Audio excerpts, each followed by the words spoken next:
Display বন্ধ রেখে ইউটিউবের গান শুনবেন কীভাবে বা ওয়াজ গজল কীভাবে শুনবেন সেটা এই ভিডিওতে দেখানো হবে।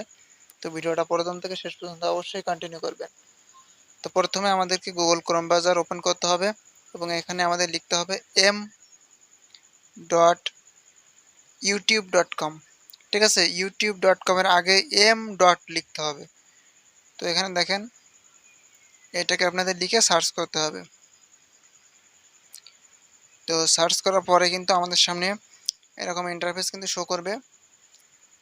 তো আর এখান থেকে কিন্তু আমাদের আরেকটা কাজ করতে হবে, সেটা হলো যে উপরে থ্রি ডট মেনু দেখতে পাচ্ছেন, এই থ্রি ডট লাইনে ক্লিক করে এখান থেকে আমাদের এই যে ডেস্কটপ সাইট, এই ডেস্কটপ সাইট কিন্তু করে নিতে হবে।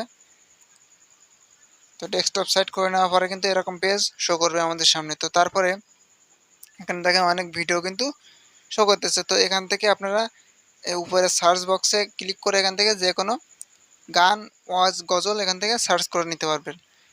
তো আমি এখান থেকে একটা ভিডিও প্লে করে দিচ্ছি।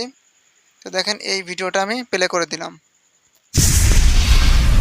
দেখেন এই ভিডিওটা আমি প্লে করে দিলাম।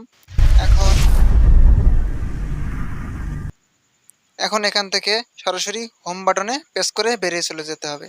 তো যাওয়ার পরে এখানে দেখতে পাচ্ছেন উপরে কিন্তু আমাদের উপরের মেনু বার টান দিলে কিন্তু এখানে আমাদের চলে আসছে। ঠিক আছে, তো এখান থেকে যদি আমরা প্লে করে দেই তাহলে কিন্তু আমাদের এই গানটা চলতেছে। ঠিক আছে, তো এখান থেকে উপরে দেখেন চলে আসছে আমাদের মেনু বার। এখান থেকে চালু করে দিলেই কিন্তু আমাদের গান অটোমেটিকলি চালু হবে বা চলবে। আর এখান থেকে যদি আমরা স্ক্রিনটাকে অফ করে রাখি তারপরে কিন্তু আমাদের অডিওটা বন্ধ হবে না, অডিও গান হিসেবে কিন্তু চলতে থাকবে।